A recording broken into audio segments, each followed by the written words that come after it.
Hi everyone, this is Jim. Welcome to this Blitz chess postmortem. This is a postmortem of my Blitz chess game number 187. I was white here, played e4, and my opponent replied with c5, the Sicilian defense.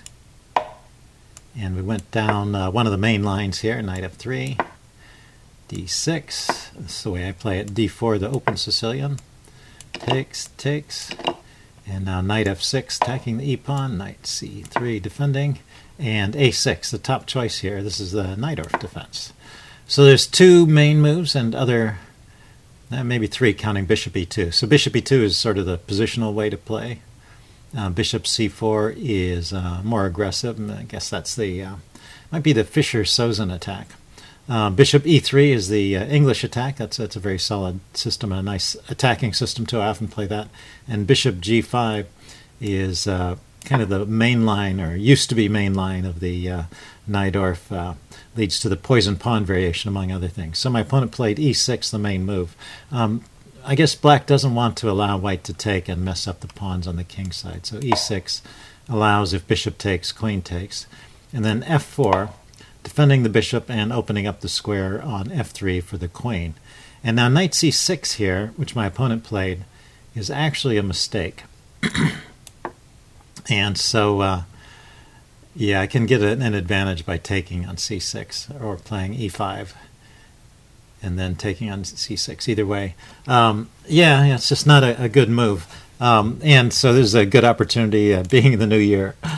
This game represents a good opportunity to talk about some of my mistakes that I commonly make, and this is one of them. And I think maybe other players at my level make the same kind of mistake, so it's a good opportunity to hopefully help everyone learn something.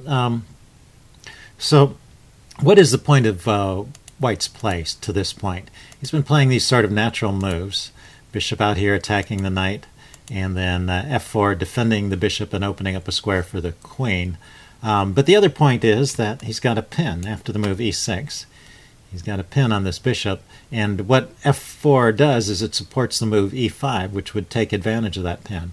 And knight c6, maybe that would stop the pin. The idea is if I play e5 immediately, he can take and then take with the knight. But the point about how you play and the weakness of my moves, the weakness of the way that I play, is this move here, knight c6. This is a move which is not in the opening book, or if it is, it's pretty rare, and I haven't seen it myself.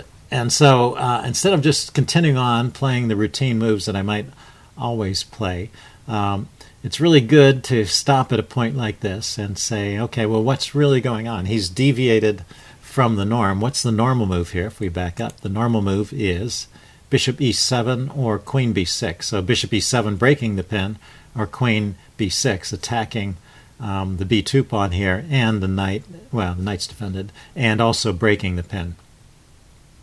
So from that point of view, you say, he hasn't broken this pin, and so we're out of the book. Maybe I should think about how do I exploit that pin.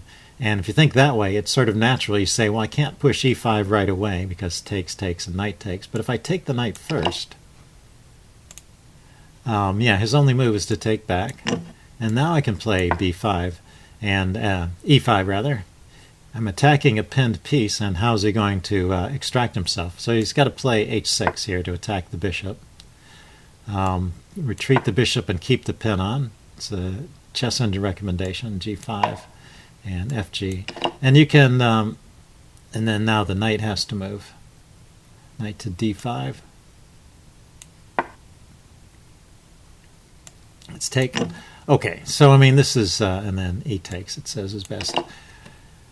Anyway, this leads to a decent position for white, and the thing is you should always stop, particularly at those points when your opponent has first left the opening book or deviated from the move that would be normal in that position, and really stop and think about, well, what's going on in this position? Has your opponent made a mistake? Has he perhaps come up with a brilliant new invention, or maybe it's something that's well known to other people and you just don't know about it? But it's always worthwhile to stop at that point and say, okay, what's going on here, and how can I take advantage of it? So well, the other thing that was wrong with my play at this point was I thought my knight was hanging, but it's not. It's defended by the queen. Anyway, so I play the knight, move knight f3, and rout a book. So, but I just wanted to illustrate that as an example of ways. One of the reasons why I'm not a stronger player is I make that mistake pretty commonly. Just in the opening phase, continuing to play routine moves when when it reaches the point where you should really stop and think, which is the point where you should stop and think is where you're no longer 100% sure that you're in the book. That's when you really want to stop and take a bit of a think and see what's going on. Okay, so bishop e7 breaks the pin, and now I don't have any of those possibilities that I had, although e5 apparently is still a good move here. I guess after taking, it says e5, d takes e5, queen takes d8, check, so maybe getting off the queens is good for white in this, or black. I'm sorry, I was reading this wrong. No, actually it says black has the advantage here. Yeah, so I certainly don't want to trade queens at this point. I want to try and keep the queens on and turn things around. Castles, castles. So these are okay moves here. Knight b4. And now maybe I should still consider playing e5 here. It says that's a move that gives me some slight edge. e5, d takes e5, f takes e5, and then, yeah, the knight has to move after that. Knight g4 and bishop takes e7. So maybe getting rid of this bishop on e7 is worthwhile, and hopefully stranding his knight here. So, I did play e5, what do you know? And we went down this line with knight takes d3. So I could play queen takes d3, but again, I was sort of thinking about keeping the queens on, and also I was thinking of this tricky idea with the pawn, where pawn here could threaten all these pieces. So all these pieces are lined up in diagonal paths, and so this pawn can potentially munch through a bunch of pieces. So if I take, instead of routinely taking back the knight, I take the his knight here on f6, then I figured he could take on b7, hitting my queen, but I could take on, he could take on b2, hitting my queen, and I could take on e7, hitting his queen, and I would be a piece up in that line. So I was thinking I would win a piece. I missed this idea that he can move his queen with check. So that's a second weakness of mine, is not precisely calculating these things, missing these intermediate moves. Okay, and shortly we will come up to the third weakness here. So far, I mean, I'm still maintaining my own. I'm gathering another piece, and if he takes my queen, I can take his rook. So I've gotten 2 pieces for the queen, and then I'll gather his knight as well. So if we look at the material, I have, let's see, he has a rook and a bishop, so I have a rook and a bishop. So I have a rook and 2 knights for his queen. So that's 5 and 6. That's 11 points versus 9 points. So I'm up 2 points, but then I'm down 2 pawns. So materially, this position is about even, and that's how the chess engine rates it. Okay, so I'm still in the game here. And it's kind of an interesting balance of pieces. So it says after f6 I should try something. Now I really did think about this one. It says knight e5 could be played here. Yeah, that's an interesting try. I didn't see that. Knight e5 is a move you can play because it unleashes a pin. So with the knight on e5, this pawn is attacking both the knight and the bishop, but it can't take either of them because the pawn is pinned. But what if the king just moves away? Say king to g8. Isn't this a fork now, attacking both pieces? Now rook takes f6. G takes f6. Bishop takes f6. And what's the punchline? I've just given up a rook for 2 pawns. Queen to c7.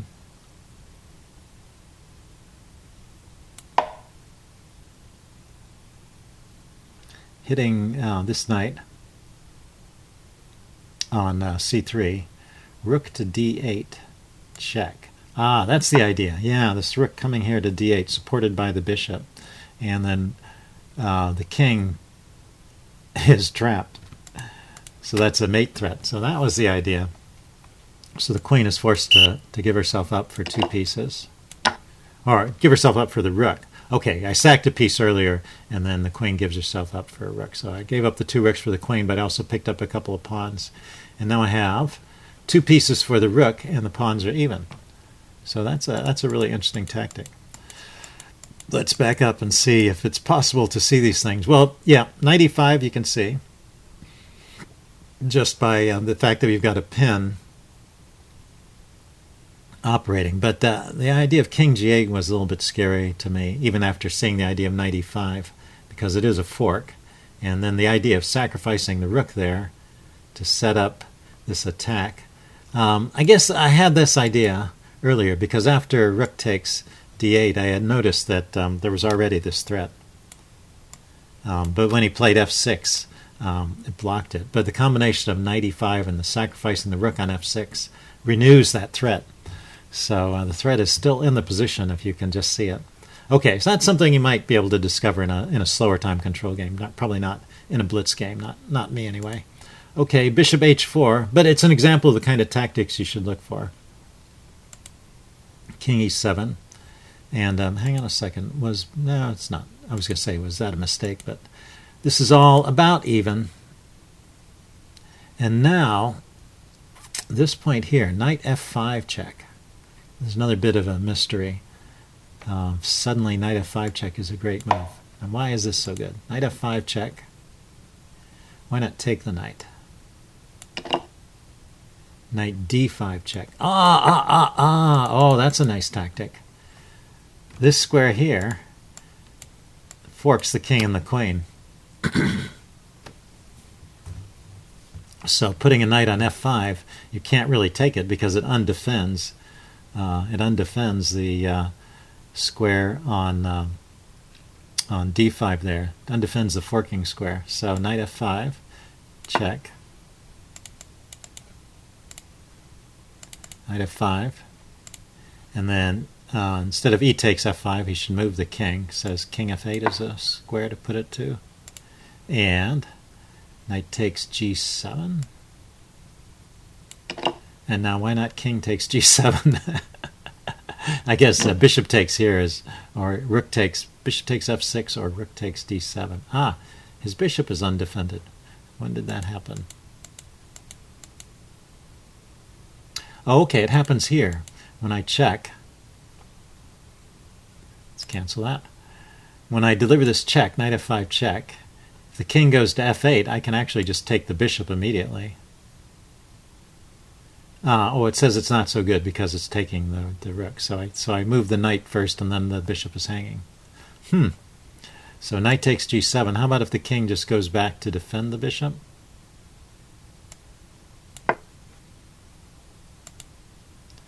Then rook takes f6. Setting up a discovered attack on the king. And the king is getting mated. Wow. So, okay, that's a little bit deep, but that's pretty interesting. And the first part of it, noticing that you've got a forking square here, and you can place a knight on f5. That's an interesting thing to look at. Okay, bishop f2 was played, queen b2, and knight c e2, just defending. This was another weakness I wanted to point out. So the swing from positive to negative here is pretty significant. It's just one pawn either way, but that swing of 2 pawns is enough to throw the game from the win column to the loss column in many cases. So what's wrong with knight ce2? It says the best move here is rook d3. And what's good about rook d3 is it keeps all of these pieces forward, and it actually brings another piece into the game and allows me possibilities of doubling the rooks. And so it's just a more active move. The move I played meets the defensive needs of the position, knight ce2, but it's losing a pawn for one thing, but also it's just more passive. My pieces are moving backwards instead of moving forward. So that's my third weakness, I guess. So the first one was not thinking when leaving the opening book. Second one was, I've forgotten what the second one was, and then the third one is making passive moves when you need to make active moves. Okay, I guess the second one was just a mistake in calculation. Yes, I'm missing an intermediate move in a calculation. So rook b1, attacking the queen. Queen takes a2, and then grabbing the pawn on b7. These are all okay. Let's see, he probably had a better move there than that means. After knight ce2, he could play e5 and kick the knight. Yeah, I was sort of expecting that. That would undefend the c-pawn even. So his move was not the best there. But anyway, so the game is about even once again. And of course, we're not computers. We're not going to be making all the best moves. And this is the last and final mistake I want to talk about. So this tactic I calculated almost correctly. So I can take, and then he can take with the bishop, and then I take, and he takes with the queen, and then I can skewer the queen and the king. And I said, well, that's probably good. I didn't calculate it the rest of the way. So this is the last mistake, is just not following all the way through. So if you see what happens, it happens pretty much as I expected. I take, he takes, I take, he takes, and these are all reasonable moves by the computer's estimation. And now rook e1 with the skewer, and what I didn't realize is that I give back all the material I just won, because he can give up the queen for a rook, and then he can play rook d1, and there's no good way to defend the bishop. So you have to see this all the way through. So I could see it up to the point where I played rook to e1, skewering the queen and the king. And I just have to notice, after knight takes, bishop takes, knight takes, queen takes, rook e1, he's going to play queen takes rook, because the queen can't go anywhere. It's pinned, and if he does nothing, I'm going to take it with check. So he's going to take it, and then I'm going to take with the bishop. And then I have to notice that his rook is coming straight down to this lovely square on d1, pinning my bishop to my king, and I have no way to defend the bishop. So that's how far ahead you have to see in this particular sequence, and that's doable. That's the kind of thing you can learn to see. But I didn't see it all the way through this time, so I was surprised to find myself at the end not being up material, but being actually down a pawn.